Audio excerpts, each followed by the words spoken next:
This is episode 546 of the Rio Grande Foundation's Tipping Point, New Mexico. I'm Paul Gessing. And I'm Wally Drangmeister. I'm president of the Rio Grande Foundation, New Mexico's free market think tank. You can find out more about the foundation at riograndefoundation.org.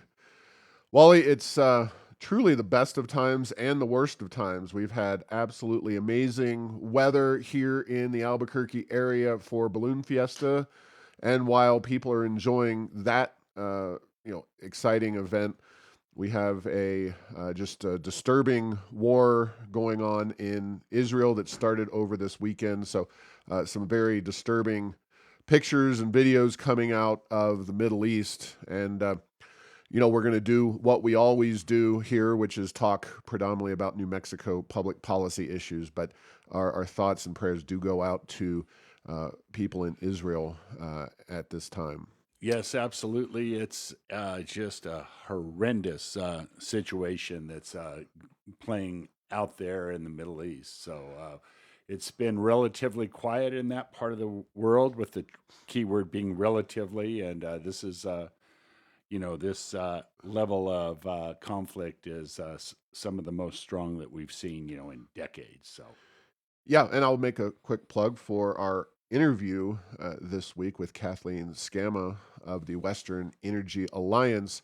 Of course, I'm old enough to remember. I know Ben Shapiro uses that all the time, but we're both old enough to remember when, if you had this kind of outbreak of violence in the Middle East, you would automatically see, $5 to $10, and of course that's at a time when the price of a barrel of oil was much lower. But you would see a sudden, dramatic increase in the price of oil. We saw lines at a time before I was born, or during the early days of my life. I was born in '75, so you had those energy lines and crises.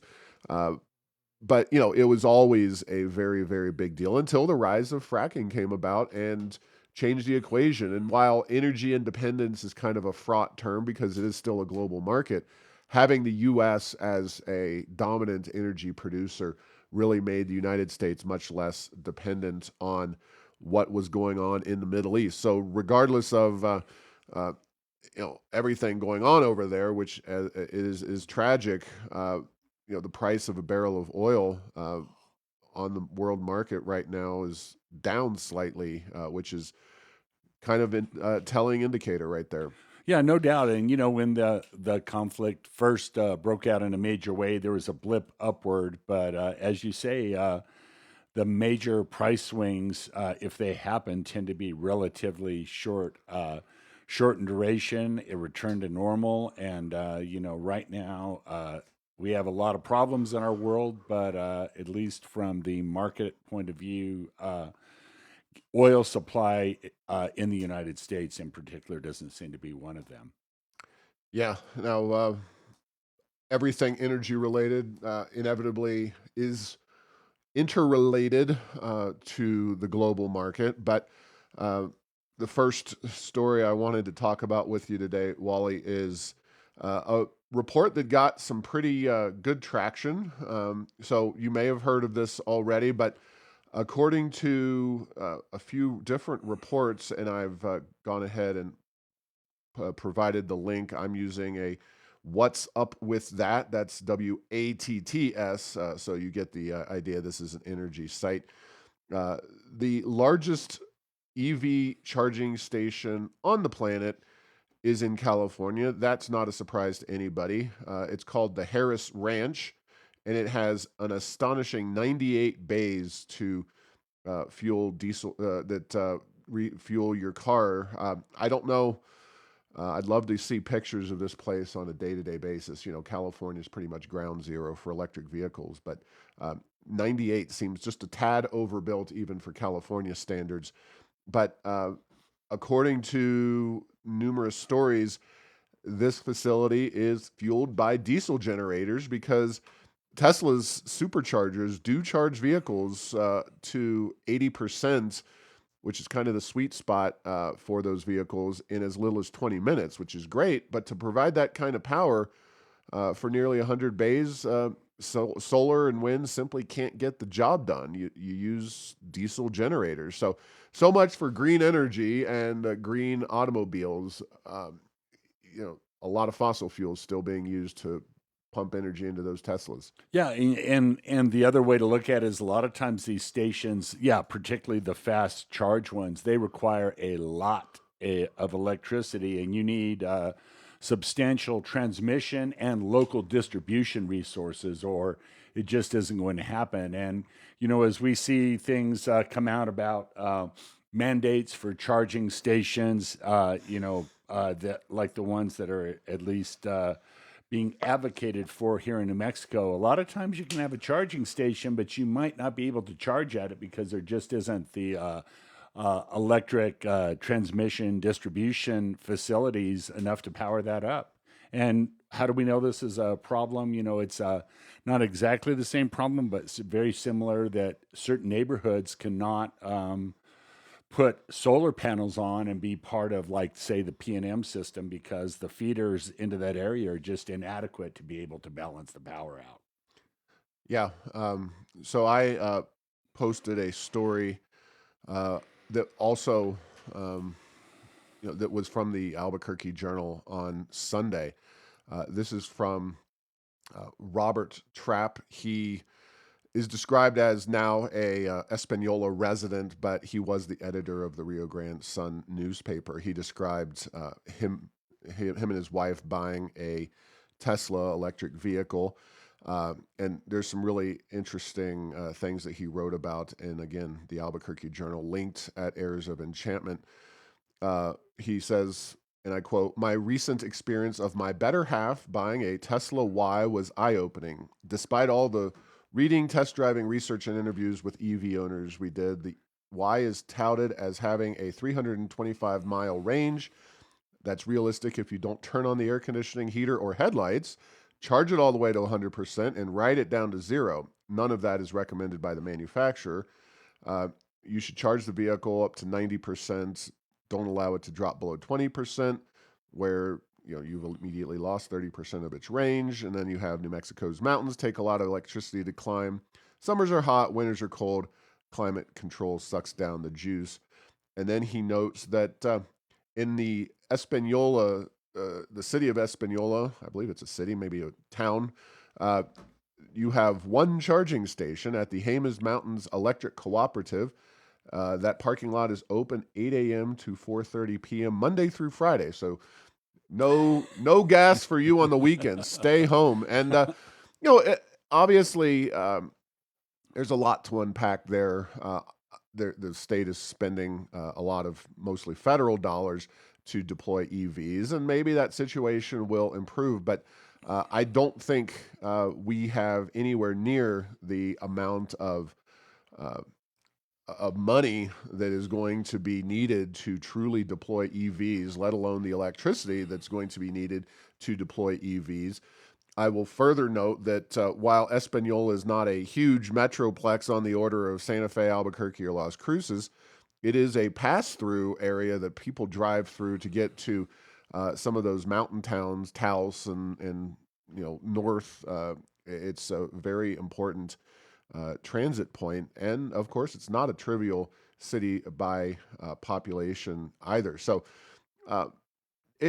imagine if you just had one gas station in all of Espanola. I don't think that's realistic. So, Mr. Trapp is no free market conservative. He's somebody who, I would say, at least is moderate, but his article is well worth a read from the Sunday Journal.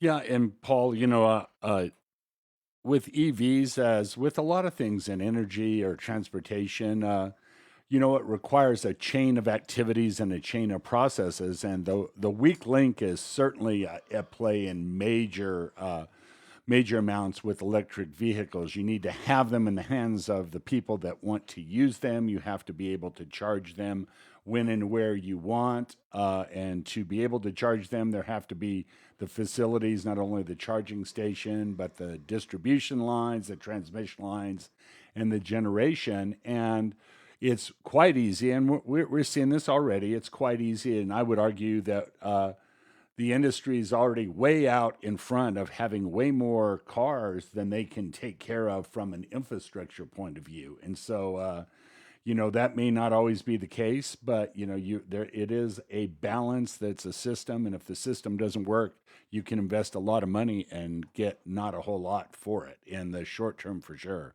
and potentially even the long term.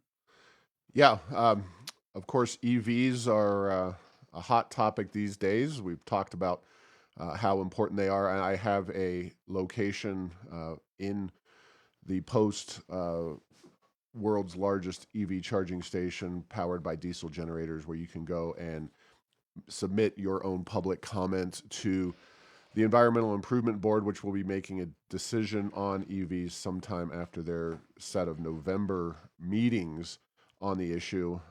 There's an email address as well as a website. I was having problems submitting my own comments through their website. But you can also, unfortunately, the reality is, make comments to the federal government and the National Highway Safety Administration.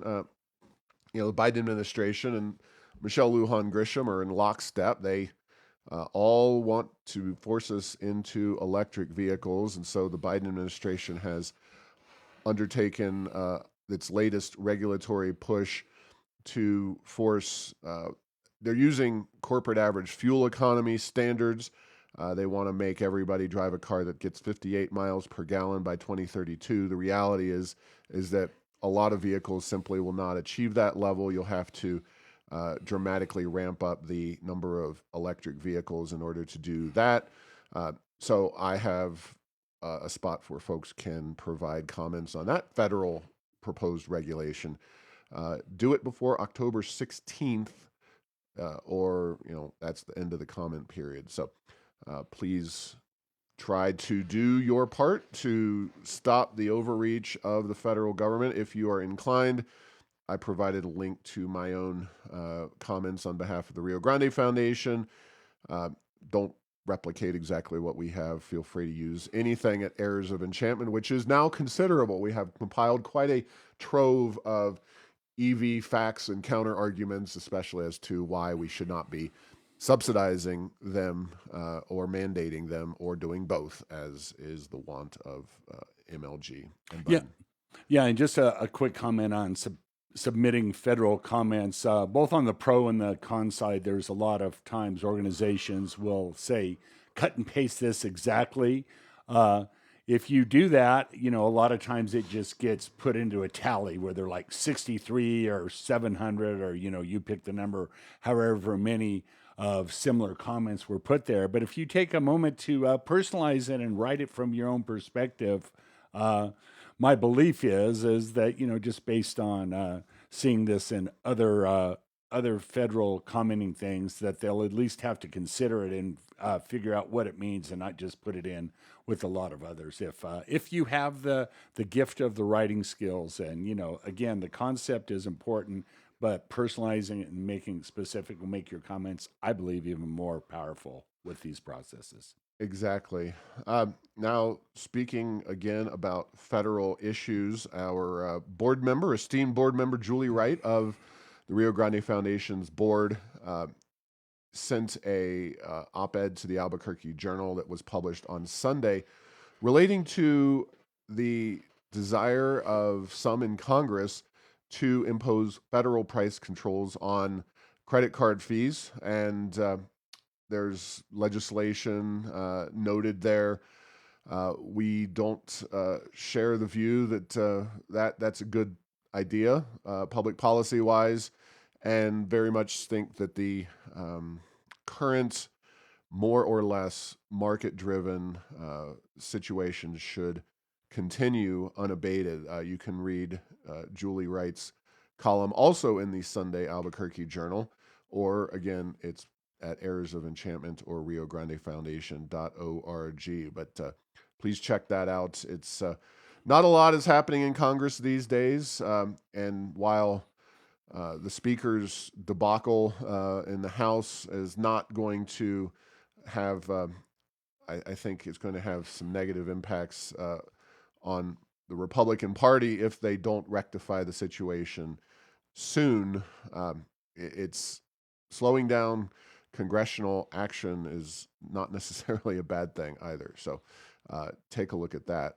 Um, And Paul, yeah, just a little on the credit card issue. There are four credit card providers out there of note.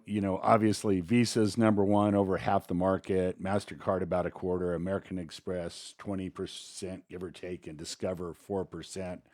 Uh, instead of uh, instead of regulating prices, and it's interesting that MasterCard and Visa are not for profit entities, which almost adds insult to injury. But, Congress could look at a way to make it, what shall we say, more competitive. The competitive forces make them more apparent, more transparency in pricing and services.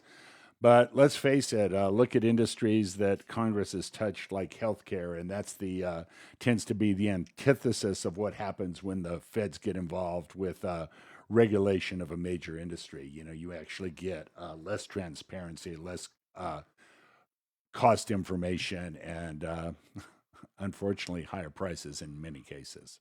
yeah, exactly. The LFC has done it again. Another, I think, very useful report. Although in this case, we talked about the film subsidies last week. Now, the LFC has taken on the issue of workforce participation and the what they call mismatch between New Mexico's workers and the jobs that are available. Now, um, it's a good report. I wouldn't say it's quite on the level of the film subsidy report, which was like 100% A plus.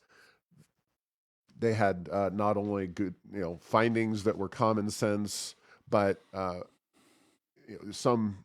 They didn't specifically say the legislature and governors should abolish the film subsidies, but basically they did everything but that. On the other hand, with this paper, which again has a lot of great information, it does seem like we've managed to highlight in ways that put it on the map for our friends at the LFC the issue of New Mexico's sluggish to poor workforce participation rate, and ultimately that is where they look at the issues from the standpoint of workforce participation and the need to get more people paying jobs, paying taxes, not as many people sucking up those government benefits. But I have a let's see, darn it. I have a quote from this particular article, which really highlights the situation and their findings. Uh, while unemployment rates have recovered to pre pandemic levels, the share of the state's working age population participating in the labor force is persistently low. Social services, economic development, tax rates, pension systems, the service industry, and virtually every other area of the economy is impacted when there are fewer people working to support those who do not work. And I don't know, it's maybe not at the level of the GRT, Wally, but certainly we have highlighted that particular issue with our workforce participation rates. Now, Yes, I would just say conservatively, we've talked about that in some way, shape, or form. At least a dozen, maybe more times over the last couple years, and so I think New Mexico and maybe much of the country, because overall, this is New Mexico has this problem bad, but it's not unique to New Mexico. I just think back to the Clinton administration when they reformed welfare, because a lot of times the incentives to work were far less than the incentives not to work. And so, as you say, they didn't necessarily go into quite that much detail, but there's a whole layer of why people don't work. And there's the first of all, can't. There are certainly some people, even of quote unquote working age, who can't work. But in addition to having the mismatch for skills that are desired in the economy, there's two others: is don't want to or won't. mhm. If you don't want to work and you won't work, it doesn't matter what your skills are.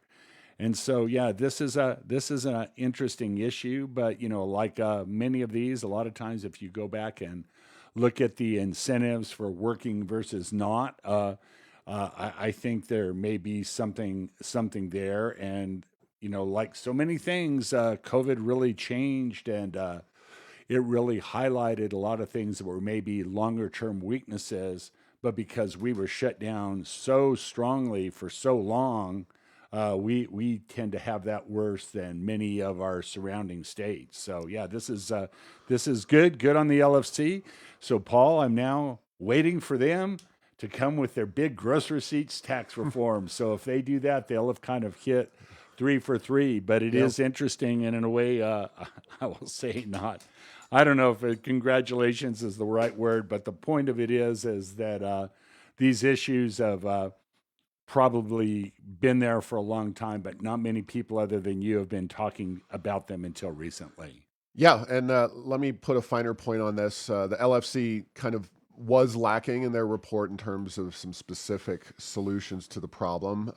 They talk about fiddling around with economic incentives. I don't really even get that. Yeah, job training incentive program, sure, helping to kind of shore up the workforce, but we have this fancy and very expensive job training program. It's called the K-12 and higher ed education systems. We put billions and billions of dollars into that. We just had an education reform conference highlighting the fact that we're dead last in numerous reports on our education system's effectiveness at the K-12 level. We highlighted that Arizona has made the money follow the child, as have so many other states.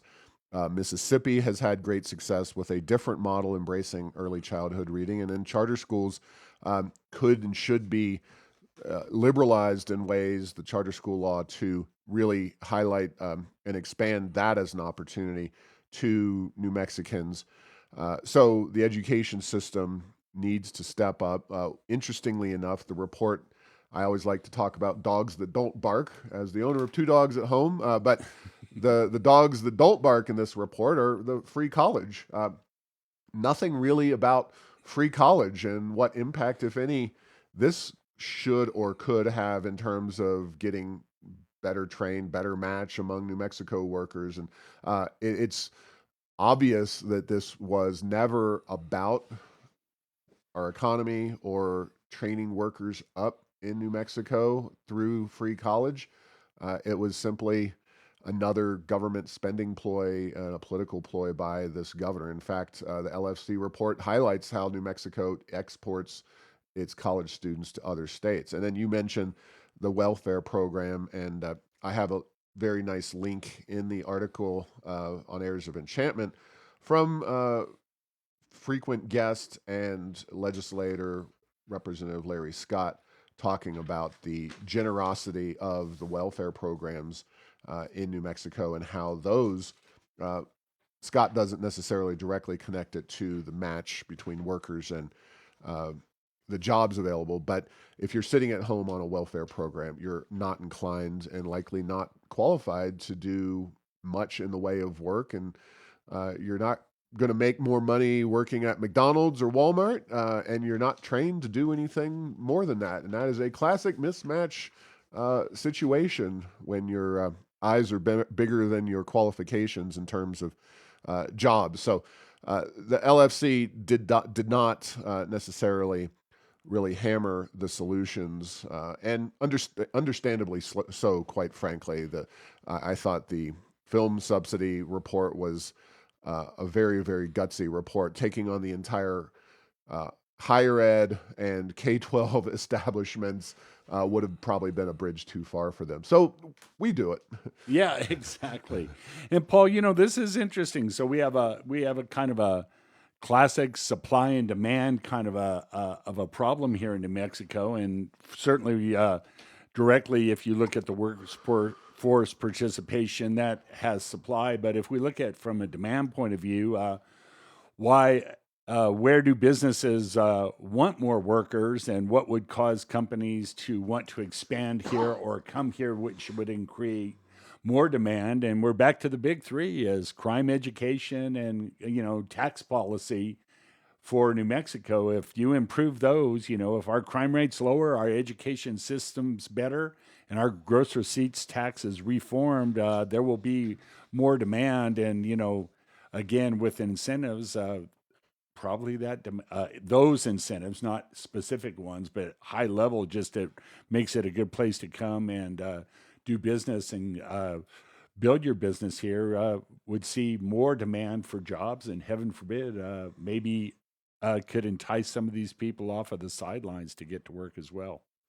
Yeah, and I would only say that there is a tendency to associate New Mexico as being behind in terms of a lot of trends, and that may be accurate to an extent, but in this case, I think we're at the cutting edge of a trend, and that trend is what I've jokingly referred to as Gessing's law or Gessing's rule, which is that our workforce has peaked, and that pre-COVID, the general idea was that people were looking for jobs. Now it's businesses looking for people to fill jobs. And I think that situation is more prevalent here in New Mexico for a few reasons. One is the lack of workforce participants, lack of people in the workforce, qualified workers, willing workers, et cetera. And the fact that, part of that trend also includes that we are a rapidly aging state, not just because America is an aging country, but because the young people are leaving the state of New Mexico for greener pastures, better opportunities, less crime, better education system for their kids, et cetera, et cetera, et cetera. And it's a lot there, but we'll see if that trend continues, or if the legislature can and the governor can implement some policies, maybe as soon as the 30-day session, to change that. I don't think we're going to take on the welfare state with the budget surplus we have and the people in the White House that we have. But if we could create better jobs, more opportunities here, we might be able to get some of those people into the workforce off the sidelines. Yeah, and then one other point that I literally don't have the answer to and don't have a good feel for this, but I know in times and places in the past it's become very important, is the workforce participation rate is people who are on the books working, meaning they're receiving a 1099, or they are employed and on a payroll and paying taxes. There is this underground economy that exists, and I don't have a good feel for whether some of these people that are receiving some benefits and they're incentivized, or they want to work but not enough to get rid of those benefits, so they just work for cash on the side. I don't have a good feel for that and haven't seen a study, but I have a feeling that plays a point. And I'll be on the lookout for some indications of that, frankly. Yeah. Moving on, another case of conservative so-called speakers not being allowed to, or not being welcome on New Mexico taxpayer-funded college campuses. So aside from free college, seemingly according to the LFC, which didn't even include it in that report as a factor in changing the dynamic in our workforce, the colleges that we fund with our tax dollars tend to favor liberal and progressive speakers. That's no surprise. We saw New Mexico State get pushback from progressive so-called legislators and city councilors in the Doña Ana County area, city of Las Cruces.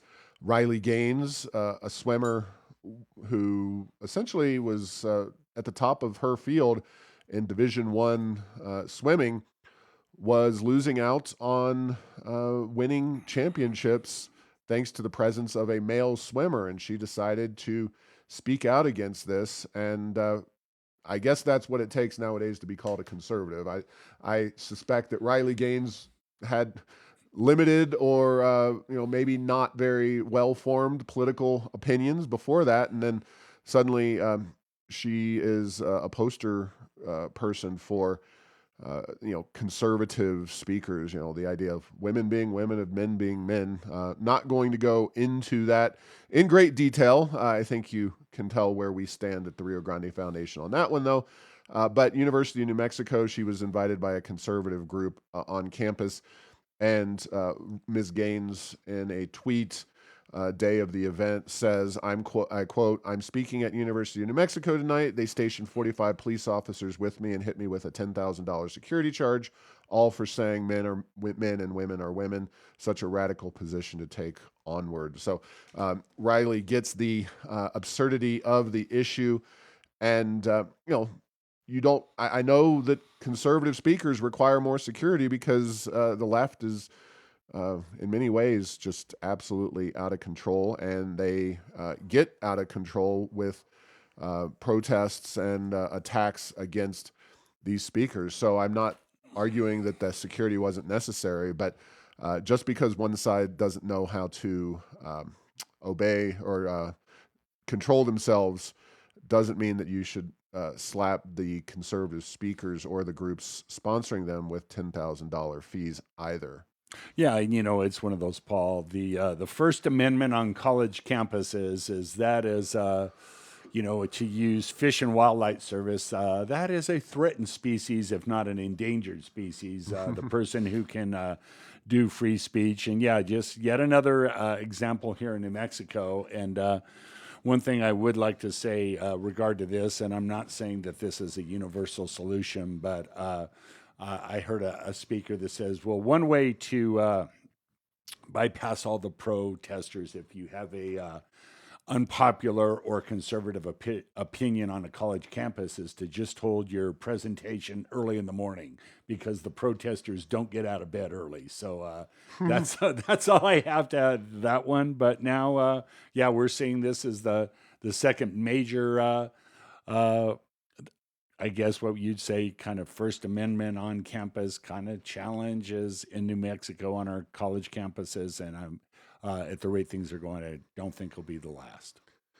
Yeah, we of course talked about Matt Walsh and his events at New Mexico State a while back, and it seemed like the protesters, to the extent they had them, were less disruptive at New Mexico State, or maybe not disruptive at all, but it fell to the politicians to disrupt the situation and try to say that conservative speakers shouldn't be allowed on campus. And what qualifies as conservative nowadays is just is amusing to consider that that belief in the two genders is somehow a hardcore conservative viewpoint. Yes, all conservatives that I know believe that, but 5 years ago that was just a universal viewpoint. So even in the middle of an oil boom, New Mexico has weak personal income growth. This is just real sad and unfortunate. There's no other way to describe it. It's a highlight of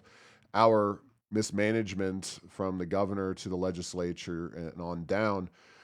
From the Committee to Unleash Prosperity, they put together a map for 2022, Bureau of Economic Analysis data. This is federal data, highlighting that. So they have three categories: stronger than U.S. average personal income growth, weaker than U.S. average personal income growth, and a negative personal income growth. Now, to be fair, there are a handful of states with negative growth, and New Mexico is not one of them. Those states include California, Louisiana, Mississippi, Illinois, New York, and Rhode Island. Unfortunately, despite the ongoing massive oil and gas boom, New Mexico falls into the second category of weaker than the U.S. average economic, personal income growth. We really stand out. Only California with negative, and in Oregon with also weak growth.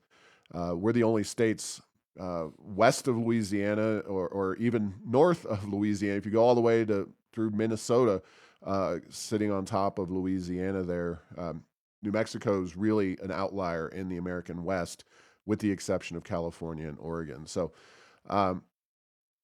just how do you, I mean, I really honestly could not come up with a way, if I tried, to blow the oil and gas surpluses that we have and not have a better impact on personal incomes than we've had with our governor and legislature.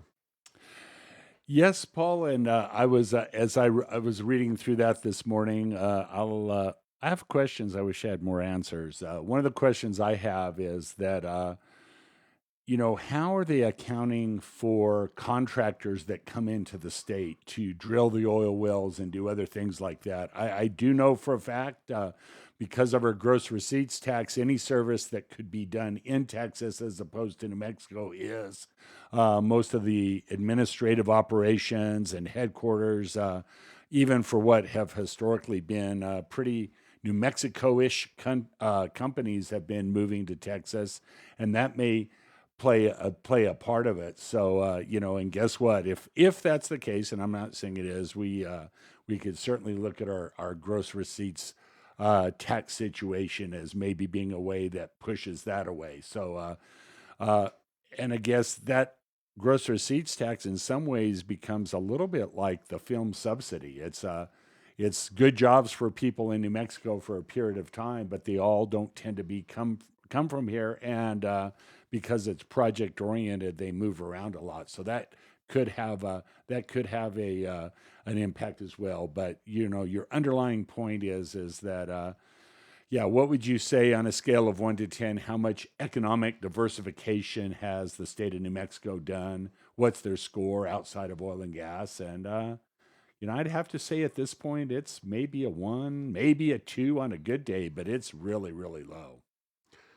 Yeah, well, in order to diversify your economy, you need to actually implement policies that make your state more attractive as a place to locate a business. And there has been absolutely nothing done with the arguable exception of certain special interest economic development provisions. I'm referring, of course, to the Hollywood subsidies, which the LFC found to be very ineffective. There will, I believe, be an uptick, especially when this Maxion solar facility comes in, but um, that is, all subsidies all the way down. So, uh, what we need is politicians, either because they feel pressured to do so by a informed and agitated populace, or by the losing of elections, decide to actually embrace some form of, you know, tax reform and economic policy reform. Because what we're seeing in New Mexico, even with these oil and gas surpluses, is absolutely not going to move the needle on economic diversification. Which, by the way, again, reiterating, next time you hear or see a environmental advocate uh, claiming to support economic diversification, you should ask them, or think to yourself at the very least, what among their recommendations does not require subsidization or mandates? And if, assuming that is the case, where are those dollars coming from in a state like New Mexico? Because it really gets down to, all of this is perfectly affordable as If long as we have unlimited oil and gas revenues, which is kind of defeating the entire purpose of economic diversification in the first place. Yeah, and to just restate the point you made, it's like, yeah, what does New Mexico do? We pick industries, and how do we pick them? We pick them by subsidies and mandates. Uh, if we had a better business climate, we could have industries actually picking us. And then, the problem with government picking industries is their track record is not real good, frankly. Things that they think are going to be the industry of the future, a la I don't know, spaceport, or the rail runner, or ART, or whatever. Their projects that they hold up there as having massive impact historically have not fared very well. Whereas that when companies do pick here for whatever reasons, and again, some companies do, their reasons usually make a lot more sense to them, and they they are based in the business, not in the politics. And the politics is not nearly as accurate a way to allocate funds.